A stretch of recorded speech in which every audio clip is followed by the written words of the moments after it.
நெட்டம்மா, என்னது இது? காலை தூக்கி ஏன் மடியில போட்டிருக்க? உங்க தலையில வைக்காம விட்டேனேன்னு சந்தோஷப்படுங்க. நானே காலை வைக்க வழி இல்லாம உட்காந்துக்கிட்டு இருக்கேன். ஒரு காருக்குள்ள எத்தனை பேர் உட்கார்ந்துருக்கோம்? அதுவும் சரிதான் நெட்டம்மா, நீ அப்படியே வச்சுக்கோ. ராமு தம்பி, ஊர் நிலவரம் எப்படி இருக்கு? எல்லாரும் எப்படி இருக்காங்க? நம்ம தலைவர் எப்படி இருக்காரு? ஏக்கா, எல்லாரும் நல்லா இருக்காங்கக்கா. தலைவரும் நல்லா இருக்காரு. நேத்து ராத்திரி தான் பார்த்தோம். அது எப்படி? நான் இல்லாம இருக்கேன், இந்த ஊர்ல எல்லாரும் எப்படி நல்லா இருப்பாங்க? ஆமா, இவ ஒருத்தி தான் உட்கார்ந்து ஊரையே தூக்கி நிறுத்திக்கிட்டு இருக்கா. இவ இல்லைன்னா ஊரே நல்லா இருக்கும், அது தெரியாம சொல்லிக்கிட்டு இருக்கா. பம்பாய்க்கு போய் கல்யாணத்தை நல்லபடியா பேசி முடிச்சிட்டு வந்துட்டோம்னு திமிரில ஆடிக்கிட்டு கிடக்காளுங்க. இந்த கல்யாணத்தையே நான் நடக்க விட மாட்டேனே, அது இவளுக்கு தெரியவே இல்லை. நான் என்னெல்லாம் திட்டம் போட வேண்டியிருக்கு, இன்னும் என்னெல்லாம் செய்ய வேண்டியிருக்கு. கல்யாணத்தெல்லாம் நான் நடக்க விட மாட்டேன். என்ன ராதா, புது திட்டமா? அந்த பக்கமா திரும்பி ஏதோ திட்டம் போடுற மாதிரி தெரியுது. நான் ஏமா திட்டம் போட போறேன்? அதெல்லாம் உங்க வேலைமா. நான் அப்படிலாம் செய்ய மாட்டேன். கார் ஜன்னல் வழியா ஊர்ல வாக்கியா வரப்பெல்லாம் எப்படி கிடக்குன்னு பார்த்தேன். நெட்டம்மா, நான் உன்னை ரொம்ப மிஸ் பண்ணேன் தெரியுமா? நீ இல்லாம எனக்கு ரொம்ப கஷ்டமா இருந்துச்சுடி. அப்படியா ராமு? நானும் உங்களை ரொம்ப மிஸ் பண்ணேன் தெரியுமா? உங்களை நினச்சி தவிச்சு போயிட்டேன். ஒரு வேலையும் செய்ய முடியல, எங்கேயும் வெளியே போக முடியல. எப்போ பார்த்தாலும் உங்களையே நினச்சிக்கிட்டு ஒரு வாரமாக ஜன்னல் வாரமாக உட்காந்துக்கிட்டே இருந்திருக்கேன் தெரியுமா? அப்படியாட்டி? உண்மையாவ சொல்லுத? பிறவு நான் என்ன பொய்யா சொல்லுதேன்? இல்லை என்னை பார்க்க பொய் சொல்கிற ஆளு மாதிரி தெரியுதா? ஆமா ஆமா, உங்க பொண்டாட்டி ரொம்ப நல்லவ. அவ பொய்யே சொல்ல மாட்டா.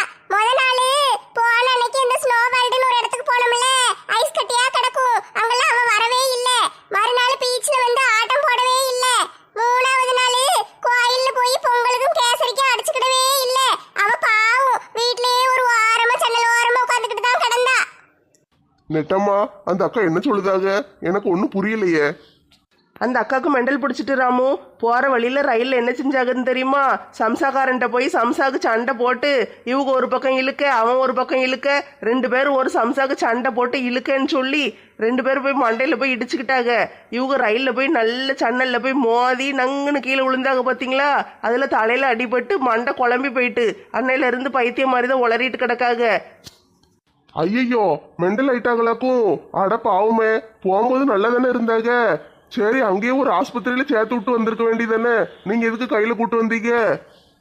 என்ன செய்யறாமோ, கூட்டிட்டு போன பாவத்துக்கு கையோட கூட்டிட்டு வந்துட்டோம். அவங்க வீட்டுக்கார்ட்ட கொண்டு ஒப்படைச்சிட்டா போதும். அவர் என்ன வேணாலும் செஞ்சுட்டு போட்டும். அவர் ஏதாட்டு கொண்டு மெண்டல் ஆஸ்பத்திரியில சேர்ப்பாரு, இல்லைன்னா வீட்டுல கட்டி போட்டு வச்சு வைத்தியம் பார்ப்பாரு. நம்மளுக்கு என்ன? அதுவும் சரிதான்டி. மெண்டல் எல்லாம் வீட்டுல வச்சு பார்க்க முடியுமா? ஆஸ்பத்திரியில கொண்டு போடணும், இல்லைன்னா சங்கிலி வச்சு கட்டி தான் போடணும். ராமு ராமு, நான் உங்களுக்காக ஊர்ல இருக்கும் போது ஆசையா ஒரு கவிதை எழுதினேன், அது சொல்லட்டா? எம்மாடி, மறுபடியும் கவிதையா? ஏற்கனவே ஒரு தடவை கவிதை சொன்னேன்னு சொல்லி என்னைய பாடா படுத்தினாலே, இப்போ மறுபடியும் ஆரம்பிச்சிட்டாலே. நெட்டம்மா, வேண்டாம் நெட்டம்மா, இன்னொரு நாளைக்கு சொல்ல. என்ன ராமு, உங்களுக்காக 4 நாளா கஷ்டப்பட்டு ஆசாசையா ஒரு கவிதை எழுதி கொண்டு வந்தா அதை கேட்காம இன்னொரு நாளைக்கு கேட்கங்கீரு. நான் சாப்பிடாம கிடந்து, தண்ணி குடிக்காம கிடந்து, காப்பி குடிக்காம கிடந்து எவ்வளோ கஷ்டப்பட்டு ஒரு கவிதை எழுதிட்டு வந்தேன் தெரியுமா? அதை கேட்க துப்பு இல்லை. உங்களுக்கு என் மேல பாசமே இல்லை ராமு. நெட்டம்மா, பாசம்லாம் நிறைய இருக்கு நெட்டம்மா. அப்பனா என் கவிதையை கேட்கறதுக்கு உங்களுக்கு என்ன கேடு வந்திருக்கு? பாசமா இருக்கிற மாதிரி நடிச்சுட்டு அலையறீரோ? நான் ஊர்ல இல்லாதப்ப நல்லா ஆட்டம் போட்டிருப்பீருன்னு நினைக்கேன். அதனாலதான் நான் வந்த உடனே அது இதுன்னு வளர்றீரு. பாசமே கிடையாது உங்களுக்கு, சும்மா ஏமாத்திக்கிட்டு அலையறீரு. ஐயையோ, அப்படிலாம் இல்லை நெட்டம்மா. எல்லாரும் இருக்காங்கல்ல, அதான் அசிங்கப்பட வேண்டாமேன்னு பார்த்தேன். என்னது அசிங்கப்பட வேண்டாமேன்னு பார்த்தீரா? அப்போ என் கவிதை என்ன அவ்வளோ கேவலமாக இருக்கும்னு நினச்சீரோ? நான் என்ன அழகா ஆசாசையாக உங்களுக்காக நல்ல ஒரு கவிதை எழுதி கொண்டு வந்திருக்கேன். ஒரு பொண்டாட்டி எழுதின கவிதை கேட்க துப்புல்ல. இவரெல்லாம் ஒரு ஆள், இவருக்காக நான் கவிதை எழுதின பார்த்தியா? என்னைய செருப்பாலேயே அடிக்கணும். சாரி நெட்டம்மா, நீ எனக்காக இவ்வளோ ஆசையா கவிதை எழுதிட்டு வந்திருப்பேன்னு எதிர்பார்க்கவே இல்லை நெட்டம்மா. நீ சொல்லு, நான் கேட்கேன். அப்படி வாங்க வலிக்கு இருங்க, நான் கவிதை சொல்கிறேன். என்ன? சொல்லு நெட்டம்மா. அன்பே ராமு, ஒட்டகச்சிவிங்கி போல் ஒல்லியாக கழுத்து வைத்திருக்கும் என் இனிய ராமு. ஒல்லி குச்சி ராமு, ஒற்றை குச்சியை விட ஒல்லியாக இருக்கும் என் அன்பே ராமு. சைக்கிளுக்கு காத்தடிக்கும் பம்பு கூட கொஞ்சம் குண்டாக இருக்குமே, ஆனால் நீங்களோ எண்ணெயை பிழிந்தெடுத்த பச்சி போல சப்பி போய் கிடக்கிறீர்களே. நெட்டம்மா, போதும், என்னைய விட்டுறேன். இருங்க ராமு, இன்னும் சொல்லி முடிக்கல. அட கொடுமையே, இதை கேட்கும் போதே காதுல ரத்தம் வருது. இன்னும் வேற சொல்லி முடிக்கலங்கா. இன்னும் என்னெல்லாம் சொல்ல போறாளோ தெரியலையே. ராமகிருஷ்ணன் என்ற ராமுவே, என் பிராண நாதரே. என்னது பிராண நாதரா? லட்சுமி அக்கா குறுக்க வராதீங்க, பிறகு எல்லாத்தையும் மறந்துடுவேன். சரி சரி, நான் குறுக்க வரல, நீ சொல்லு. எனக்கு மட்டும் தினமும் புரோட்டா வாங்கி கொடுத்து விட்டு நீங்கள் மட்டும் வீட்டில் வந்து பழைய கஞ்சியை குடிக்கிறீரே, அதற்கு என்ன காரணம்? உங்கள் பொக்கை வாயை வைத்து புரோட்டாவை சவச்சு திங்க முடியாமல் போய் கஞ்சியை குடித்து ஒப்பைத்துக் கொள்கிறீர்களா? உண்மையை சொல்லுங்கள் ராமு, சொல்லுங்கள் சொல்லுங்கள் சொல்லுங்கள். அடியே பாவுண்டி, அந்த மனுஷன் விட்டுருடி. எக்கா இன்னும் 2 வரிதான் இருக்குக்கா, இருங்க முடிச்சிருந்தேன். இவ கவிதை சொல்லுதேன்னு ஆளையே முடிச்சிருவா போல. நான் எவ்வளவுதான் கிண்டல் அடித்தாலும் அதையெல்லாம் மனதில் வைத்துக் கொள்ளாமல் என் மீது உயிராய் இருக்கும், எனக்காக எதையும் செய்ய துடிக்கும் இந்த மனித கடவுள், இதய தெய்வம் ராமுவை வாழ்க வாழ்க என்று வாழ்த்தி விடைபெறுகிறேன். நன்றி, வணக்கம். பாவம் அந்த பாவப்பட்ட சீவன் இவகிட்ட வந்து மாட்டிக்கிட்டு முழுக்கி. கவிதை சூப்பரு. யோ பொக்கவாயி, என் கவிதை எப்படி இருந்துச்சு? குறிப்பு அந்த ஃபைனல் டச் நல்லா இருந்துச்சுல்ல? ஊருக்கார பொம்பளைக்கு முன்னாலே என் மானத்தை போட்டு வாங்கிட்டு ஃபைனல் டச் வேறையா உனக்கு? அம்மா வர்றதுக்குள்ள சீக்கிரமா வேலையெல்லாம் முடிச்சிடணும். மகளே நந்தினி, அப்பா வந்துட்டேன். நீங்களா? நீங்க எதுக்கு இங்க வந்தீங்க? பெத்த அப்பனையே நீ எதுக்கு வந்தேன்னு கேட்காளே. எல்லாம் இவங்க அம்மாக்காரி வளர்ப்ப சொல்லணும். அவதான் இப்படி கேவலமா வளர்த்து வச்சிருக்கா. எங்க அம்மாவெல்லாம் குறை சொல்லாதீங்க பாத்துக்கோங்க. எங்க அம்மா என்ன அழகா வளர்த்துக்கிட்டு இருக்காங்க தெரியுமா? உங்களை மாதிரி விட்டுட்டு ஓடல. மகளே நந்தினி, உனக்கு ஒன்றும் தெரியாது. நீ உங்க அம்மாவை நம்பாத. அவ உனக்கு தப்பு தப்பா சொல்லி கொடுத்துருக்கா. நான்லாம் அவளை விட்டுட்டு ஓடலம்மா. அவ தான் என்னைய விரட்டி விட்டுட்டாமா. என்ன நடந்துச்சுன்னு எனக்கு தெரியும். நீங்க இங்கெல்லாம் வராதீங்க. நீங்க முதல்ல இங்க இருந்து கிளம்புங்க. நான் அப்படித்தான் மகளே வருவேன். நான் இங்க வர்றதுக்கு யார்கிட்ட பெர்மிஷன் கேட்கணும்? எனக்கு ஃபுல் ரைட்ஸ் இருக்கு. இது என் வீடு. நான் எப்பனாலும் வருவேன் போவேன்.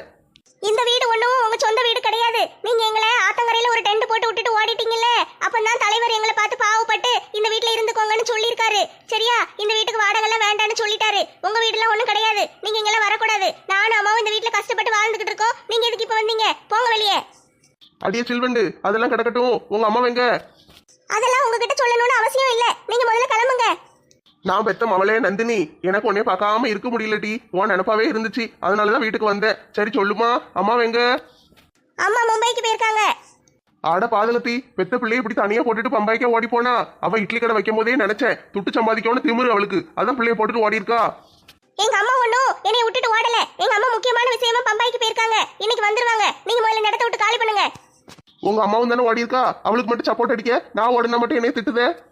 நீங்க இந்த மாதிரி குடிச்சிட்டுலாம் வீட்டுக்கு வராதீங்க. கள்ள கொண்டு மண்டைய உடைச்சிருவேன். கிளம்பிருங்க. என்ன பிள்ளைய வளர்த்து வச்சிருக்கா உங்க அம்மா? பெத்த அப்பனா கள்ள கொண்டு மண்டைய உடைப்பாங்க. இனிமேல என்ன போக மாட்டேம்மா இந்த வீட்டை விட்டு. உங்க அம்மா தான் ஓடிட்டால, இன்னமும் வரமாட்டா. நம்ம 2 பேரும் இருந்துக்கிடுவோன்னு அப்பா வீட்டுல போய் தூங்குதேன். சரியா? அப்பா நல்லா குடிக்கணும். நீ போய் காலேஜுக்குள்ள நம்ம போக வேண்டாம். இனிமே நீ ஏதாட்டும் வேலைக்கு போ. பிறகு அப்பாவுக்கு சோறு பொங்கி போட்டுட்டு கேட்டா என்ன? நீங்க வீட்டுக்குள்ள எல்லாம் போகாதீங்க. அம்மா இப்ப வந்துருவாங்க. நீங்க கிளம்புங்க. பிள்ளையும் அவள மாதிரியே பைத்தியக்காரியாவே வளர்த்து வச்சிருக்கா. அப்பா உள்ள போய் தூங்குது என்னம்மா? நீ சாப்பாடு செஞ்சுட்டு அப்பாவை எழுப்பு. சரியா? நம்ம காலேஜுக்குலாம் போக வேண்டாம். உன் புக்கை பூரா கொண்டு பழைய கடையில் போட்டுரு. எடைக்கு போட்டுட்டு அப்பாவுக்கு 2 பாட்டில் வாங்கி வச்சிரு. அப்பா தூங்கி முழிச்சு குடிப்பேன். சரியா? எங்க அம்மா பாவம் இத்தனை வருஷமா இந்த மனுஷங்கிட்ட கடந்து கஷ்டப்பட்டுட்டு கிடந்தாங்க. இப்பதான் கொஞ்ச நாளா இவர் இல்லாம நாங்க நிம்மதியா இருந்தோம். மறுபடியும் வந்துட்டாரே. இவர் வெளியே போன்னு சொல்ற தைரியமும் எனக்கு இல்ல. சொன்ன கேக்குற ஆளா இவரு? குடிகாரன்ட்ட போய் நம்ம என்னத்த பேச? அம்மா எப்ப வருவாங்களோ தெரியலையே. நந்தினிமா, அம்மா வந்துட்டேன். என் தங்கமே, எதுக்கிட்டே அழுவுற? 4 நாள் தானே அம்மாவை பார்க்கல, அதுக்குள்ள இந்த அழுகையா? ஏம்மா அது வந்து என்னடி சொல்லு, எதுக்கு அழுவுற? நான் உன்னை லட்சுமி வீட்டில் தானே இருக்க சொன்னேன். நான் நேரம் அங்கே போய் உன்னை தேடிக்கிட்டு இருக்கேன். அம்மா வந்து கூட்டு வரேன், நீ அங்கேயே இருன்னு சொன்னோம்ல, நீ எதுக்கு வீட்டுக்கு வந்த? ஏம்மா நீ வர்றதுக்குள்ள வீட்டெல்லாம் சுத்தப்படுத்தி அழகா கோலம் போட்டு வைக்கலான்னு பார்த்தேம்மா. அதுக்குள்ள என்ன தங்கம் சொல்லுமா, என்ன நடந்துச்சு? எதுக்கு அழுவுற? ஏம்மா அப்பா வந்தாருமா. என்னது அப்பா வந்தாரா? அந்த விளங்காத போய் இங்கே எதுக்கு வந்தா?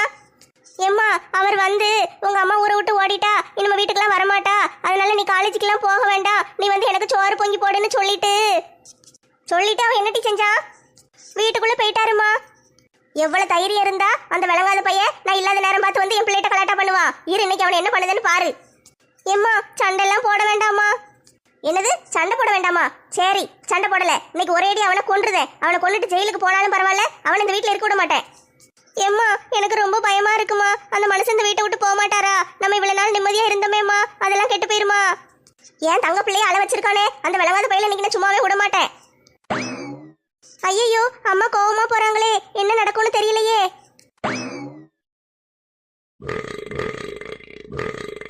குடிகார பையலே, நான் இல்லாத நேரம் பார்த்து வந்து என் பிள்ளைகிட்ட கலாட்டா பண்ணிட்டு வீட்டுக்குள்ளேயே வந்து படுத்து கிடக்கியோ? அடி பாவி சண்டாளி, அநியாயமா போட்டு என் பாட்டில போட்டு உடைச்சிட்டியே. நீ எல்லாம் நல்லா இருப்பியா, விளங்குவியா? நான் விளங்குறது இருக்கட்டும், ஒழுங்கா மரியாதையா வீட்டை விட்டு ஓடிரு, இல்லைன்னா தூக்கி போட்டு மிதிச்சிருவேன். அடியே காஞ்சனா, உனக்கு எவ்வளவு கொழுப்பு இருந்தா கெட்டின புருஷனையே வீட்டை விட்டு விரட்டுவ. இனிமே நான் போக மாட்டேன்டி, இங்கதான் கிடக்க போறேன். உன்னையும் உன் அவளையும் சேர்த்து என்ன பண்ணுதுன்னு பாரு. என்னது, இங்கதான் இருக்க போறியா? விளக்கமாறு பிஞ்சிரும் பாத்துக்கோ, ஒழுங்கா வெளியே போயிரு. போக முடியாது டி, போக முடியாது. நான் இங்கதான் கிடப்பேன், இதான் என் வீடு. நீங்க மட்டும் நல்ல சொகுசா வீட்டுக்குள்ள கடந்து வாழ்வீங்க, நான் மட்டும் தெரு தெருவா சுத்திக்கிட்டு அலையணுமோ? அப்படிலாம் இருக்க முடியாது. நான் இங்கதான் இருப்பேன். அம்மாவும் பிள்ளையும் நல்லா உழைச்சு கொண்டு வந்து எனக்கு போடுங்க, சரியா? நான் தின்னுட்டு பேசாம தூங்க தான் போறேன். நான் தூங்குவேன், வெளியே போய் சுத்துவேன், எல்லாம் பண்ணுவேன். நீங்க யாரும் என்னை கேள்வி கேட்க கூடாது, சரியா? எனக்கு கொண்டு வந்து உழைச்சு போடுறது மட்டும்தான் உங்க வேலை. அம்மாவும் பிள்ளையும் போங்க, வேலைக்கு போங்க, இல்லைன்னா போய் எங்கேயாட்டு பிச்சை எடுத்து கொண்டு வந்து எனக்கு போடுங்க. நான் நல்லா திங்கணும். எனக்கு தினம் 4 பாட்டில் வாங்கி கொடுத்துறணும். நான் குடிச்சிட்டு கிடப்பேன், இல்லைன்னா அவ்வளவுதான். நீங்க உங்களால சும்மாவே விட மாட்டேன். யாத்தே, கிட்டன புருஷனை இப்படி அடிச்சு கொள்ளுதாலே, இதை கேட்க யாரும் இல்லையா? யாரும் வரமாட்டாங்கடா விளங்காத பையலே. கெட்டின பொண்டாட்டியும் பிள்ளையும் வச்சு காப்பாத்த துப்பில்ல, இவெல்லாம் வீட்டுக்குள்ள வந்து நியாயம் பேச வந்துட்டான். ஒழுங்கு மரியாதை வெளியே போயிரு. இந்த மிரட்டல் உருட்டலுக்கெல்லாம் நான் பயப்பட மாட்டேன். ஒரு அடி அடிச்சோன்னா வீட்டை விட்டு போயிருவேன் நினைச்சியோ? அதெல்லாம் இங்க நடக்காது. நான் இங்கதான் இருப்பேன். என்ன செய்ய முடியுமோ செஞ்சுக்கோ. ஆட பாவி பையலே, இவன் என்ன நடு வீட்டுக்குள்ள வந்து உட்காந்துட்டு போக மாட்டாங்க? இவனை வச்சு என்ன செய்ய? நீ ஒழுங்கு மரியாதையை வீட்டை விட்டு வெளியே போலன்னு வச்சுக்கோயே, உன்னை போலீஸ்ல பிடிச்சு கொடுத்துருவேன். போலீஸ் வரட்டும், எனக்கு ஒன்றும் பிரச்சனை இல்லை. அப்படியே கேஸை உன் மேலே திருப்பி விட்டுருவேன். முதல்ல கல்யாணம் ஆன புதுசுல நீ என் கூட சேர்ந்து திருடிக்கிட்டு அலைஞ்சல்ல, அதெல்லாம் வீடியோ எடுத்து வச்சிருக்கேன். அதெல்லாம் போலீஸ்ல கொடுத்து உன் மானத்தை வாங்கி விட்டுருவேன். கடவுளே, என்னைய கொண்டு வந்து இந்த பாவி பையன்ட்ட கோத்து விட்டுட்டீங்களே. இவன் என்ன பாடுபடுத்துதான்னு பாத்தீங்களா? நல்ல நிம்மதியா வாழ்ந்துகிட்டு இருக்கோம்னு நினைச்சேன், அதுக்கும் கேடு வந்துட்டே.